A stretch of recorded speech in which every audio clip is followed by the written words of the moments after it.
The words hit me like a physical blow, even though his tone was deceptively calm.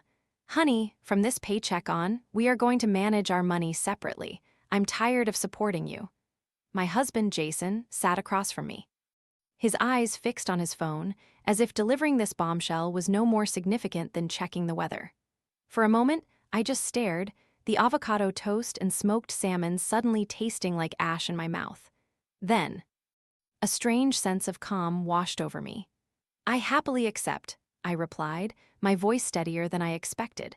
What he didn't know was that this seemingly innocuous agreement would unravel our entire life, leading to a confrontation that would leave his family screaming in horror at a scene they found in our kitchen. I'm Sophia, 31 years old, and for the past 8 years, I've been climbing the corporate ladder at a major supply chain and logistics firm. My salary is a solid $8,000 a month, with quarterly bonuses that often push it past $10,000. It's a high-stress job, a constant whirlwind of customs delays, paperwork nightmares, and missed deadlines, but I thrive on finding solutions. My mind is a steel trap, capable of making quick, decisive calls under immense pressure. Jason, on the other hand, is a structural draftsman, making about $5,500 a month. A decent, stable income in Chicago, but nowhere near mine. When we married 5 years ago, I made it clear, no traditional gender roles for me. I had no intention of becoming a traditional housewife. Jason had nodded, seemingly understanding. Yet, over time, I'd naturally taken over most of the household chores, not because he demanded it, but because I enjoyed it. A clean, organized home brought me peace, and cooking became my main hobby, a meditative escape from the chaos of my work. Jason simply took it for granted. That morning, after his declaration, he left for work, leaving me to load the dishwasher and start the laundry, just as always. My day at the office was typical. A supplier in Taiwan delayed a critical shipment, forcing me to reroute components across the globe. 3 video calls and dozens of emails later, the problem was solved, much to my director's quiet satisfaction.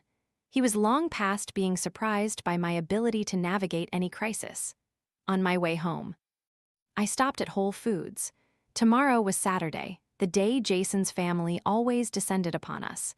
It had become a ritual 3 years ago when his brother, Michael, had his 3rd child. Michael, 38, and his wife Liz, 34, were perpetually exhausted, juggling 3 young kids. Jason and Michael's mother, Carol, had suggested our house become the weekly gathering spot. Our place was bigger, and I was, by all accounts, an incredible cook. It would give Liz a much-needed break from the kitchen. I hadn't objected. I genuinely loved cooking for a crowd, seeing their satisfied faces, hearing their compliments. My cart filled quickly. A massive prime rib roast, organic vegetables for a medley, artisanal greens, heavy cream. 3 types of imported cheese, high-quality flour for homemade garlic knots, and an array of fresh fruit. For dessert, fresh raspberries, blueberries, Belgian chocolate, eggs, and milk. The total at the register came to $185. I paid with my card, slipping the receipt into a separate wallet pocket. I kept meticulous track of my expenses, not out of stinginess, but for a sense of control. When I got home, Jason was on the couch with his laptop. I carried the heavy bags into the kitchen. He glanced at the mountain of food. "My parents are coming tomorrow, right?" he asked. "Yes, and Michael, Liz, and the kids. You bought a lot. There are 7 of them, plus us 2, makes 9. Plus, they usually take leftovers for the whole week." He nodded, returning to his laptop. As I stocked the pantry, I mentally planned tomorrow's menu: prime rib, creamy scalloped potatoes, fresh salads, garlic knots, and a chocolate tart.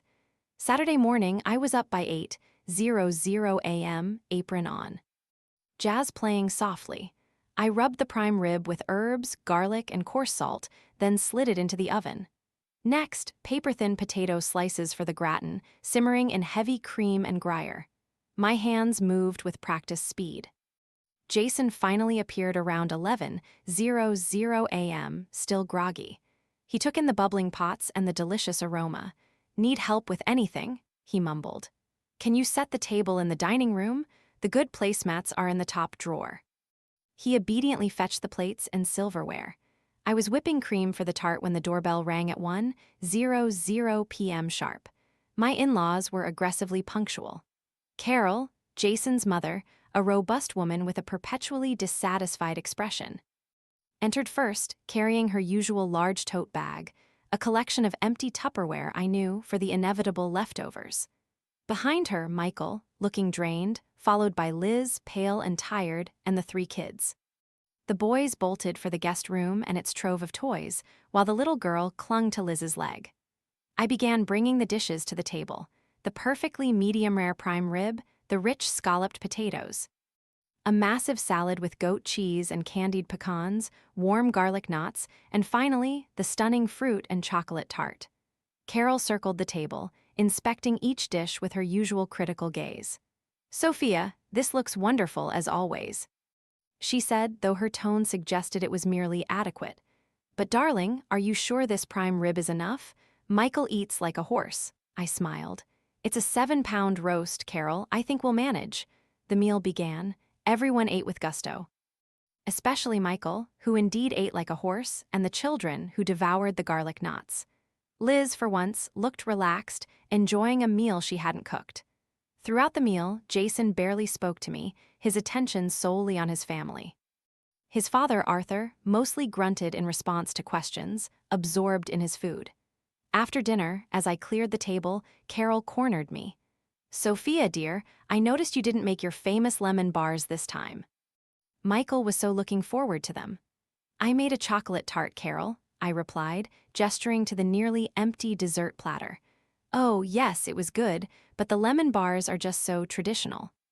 And I noticed you only bought 2 bottles of wine. We usually go through at least 3. I simply nodded, my patience wearing thin. This was their usual routine: come, eat, criticize, leave with leftovers. Later, as I was loading the dishwasher, Jason walked in. "Sophia, my mother said you seemed a little off today. Is everything all right?" "Everything is perfectly fine, Jason," I said, not looking at him. "Just tired," he shrugged. "Well, you know how Mom is. She just wants everything to be perfect." Perfect, I thought, for them. The next morning, Monday, I woke up, and for the first time in years, I didn't immediately think about what to cook or clean. Jason was still asleep. I made myself a small gourmet breakfast, a single avocado toast with smoked salmon, a tiny espresso. I ate it in peace, savoring every bite. Jason emerged later, looking confused by the lack of a communal breakfast. He made himself some cereal. At work, my director, Mr. Mitchell, called me into his office. My metrics were flawless. I received the highest possible rating and a surprise performance bonus of $2,500. I walked out thrilled, immediately transferring the money into my new secret emergency fund. At noon, I met my coworker Lauren at an upscale steakhouse. I ordered a filet mignon, she a lobster roll. "So, how are things at home?" Lauren asked. "Fascinating," I smiled. "What does that mean?" "Jason suggested we separate our finances completely." And I said yes. Lauren nearly choked on her lobster. "What? Separate finances?" "Yep, since yesterday everyone is responsible for their own life." "And how's that going?" "Amazing. I cook only for myself, buy only my own groceries." Lauren burst out laughing. "You are ruthless, I love it. So how is he holding up?" 2 days. Yesterday he ate boiled, exploded hot dogs, and today he had a cold hot dog on plain bread for breakfast. "And you?" "Jumbo shrimp avocado. Smoked salmon, imported cheese, all the stuff I never used to buy because he complained about the price or the taste." "Good for you. Maybe he'll learn a lesson." I paid my $65 half of the bill without flinching. It felt great. Before. To save money for the family, I rarely went to nice restaurants. Now, I didn't have to save for anyone. My money was mine. On my way home, I stopped at a specialty seafood market and bought fresh oysters. I'd always wanted to learn how to shuck them. I also bought a real French baguette, a wheel of camembert, fresh figs, and local honey. Spent $85. When I got home, Jason was on the couch, looking starving and furious. He'd eaten a bland, greasy cafeteria special for lunch, and his stomach had been acting up all afternoon. He watched me carry in my grocery bags, but didn't move to help.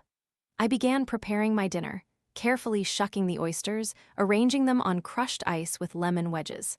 I sliced the baguette, toasted it, and artfully arranged the camembert, figs, and honey on a board. I poured a glass of white wine, sat at the kitchen island, and put on soft music. I tasted an oyster.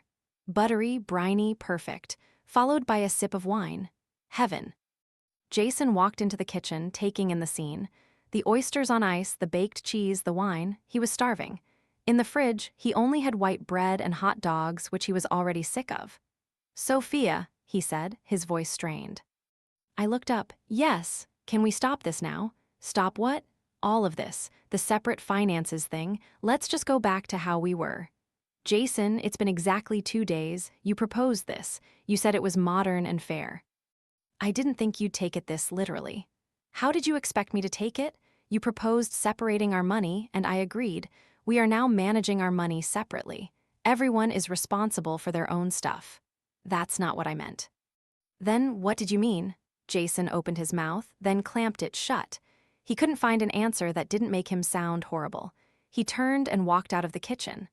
I finished my oysters and wine, washed my dishes, and went to the living room to watch Netflix.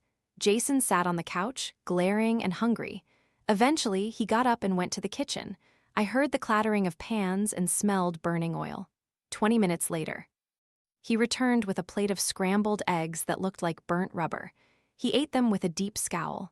Saturday, the day I normally would have been up at dawn, prepping a massive feast for his family. Today, I slept in until 10:00 a.m.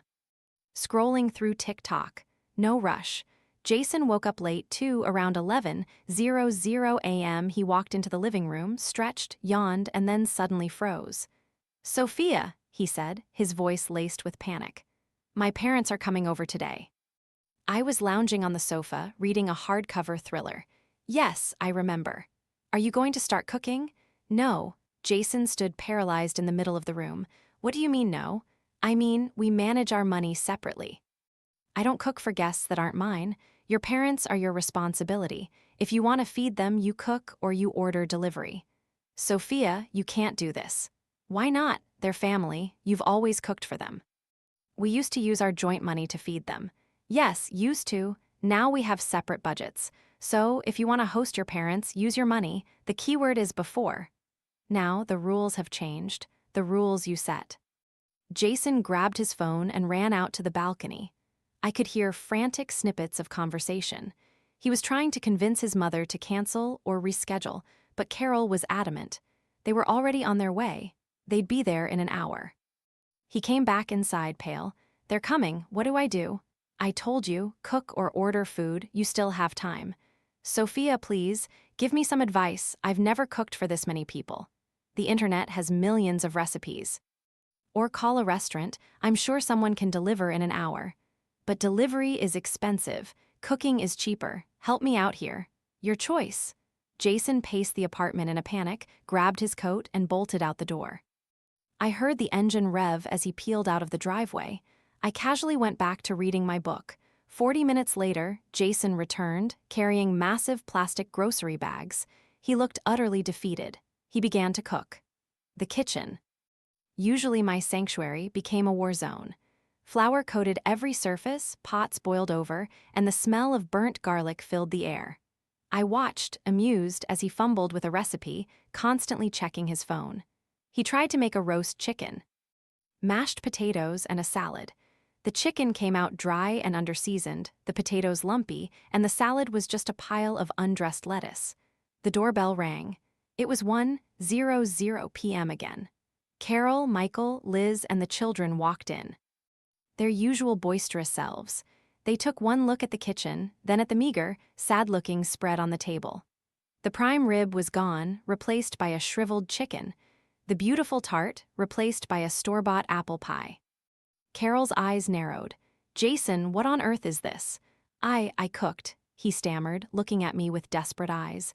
"Where's Sophia's prime rib, and her famous potatoes, and the garlic knots?" she demanded. "Sophia isn't cooking for us anymore." Michael chimed in, having heard snippets of Jason's frantic phone calls. "They're separating their finances." Carol's gaze snapped to me. Sophia, is this true? You're refusing to cook for your husband's family. We decided to separate our finances, Carol, I said calmly, closing my book. Jason is responsible for his family's meals now. Liz, usually quiet, suddenly erupted. But I look forward to this all week.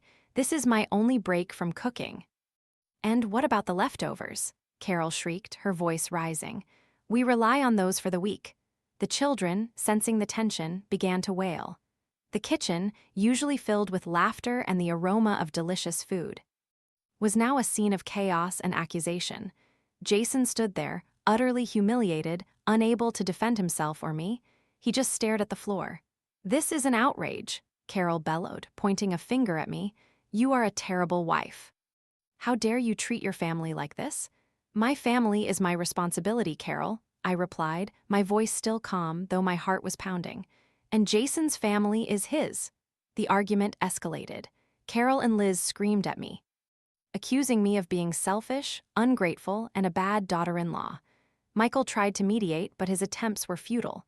Jason remained silent, his face a mask of shame. Eventually, they stormed out, leaving the half-eaten burnt chicken on the table. The silence that followed was deafening. Jason finally looked at me, his eyes filled with a mixture of anger and despair. Are you happy now, Sophia? You've ruined everything. I didn't ruin anything, Jason, I said, looking him straight in the eye. You did. You set the rules, I just followed them. He tried to apologize later, to explain that he hadn't meant it literally, that he just wanted me to appreciate him more. But deep inside, I felt a fracture. I looked at Jason and no longer saw the husband I implicitly trusted with my life. I saw a man fully capable of turning on me, a man who, in a moment of manufactured stress, chose to accuse me rather than defend me. I continued depositing money into my secret, separate, high-yield savings account. Every month, a heavy chunk of my $8,000 paycheck vanished into it. The balance was already over $25,000. It was my emergency ripcord. Jason knew nothing about the account, and he didn't need to, because I now operated with a permanent plan B in the back of my mind. I was fully prepared to walk away if I ever needed to. I was no longer the unconditionally devoted wife who viewed her marriage as an unbreakable vow. I was a woman with my eyes wide open, acutely aware of my partner's fatal flaws, knowing exactly what he was capable of when push came to shove. And that knowledge changed everything. One freezing Chicago night, we were on the couch watching a movie. Jason wrapped his arm around my shoulders. I didn't pull away, but I didn't lean into him either. I just stared blankly at the TV. Sophia. Are you happy? He asked quietly. I didn't answer immediately. I'm content. Is it because of what happened? Yes. Is there anything I can do? You're already doing it. I see the effort, Jason, but it takes what it takes. Time will tell. Jason pulled me a fraction closer. I allowed it. We finished the movie physically intertwined, but my mind was miles away. There was no hatred or malice left in my chest, only a quiet, echoing emptiness. Where there used to be unconditional love, there was now only cautious affection. I didn't hate him, but I didn't love him the way I used to. A piece of my love had died the exact second he said, "I'm tired of supporting you." And that piece could never be resurrected. No amount of apologies or changed behavior could bring it back. The death was permanent, and that was the greatest tragedy of it all. We continued living together, sharing a bed, eating at the same island. To the outside world, we were a perfect, high-earning American couple, but internally, the lights had gone out.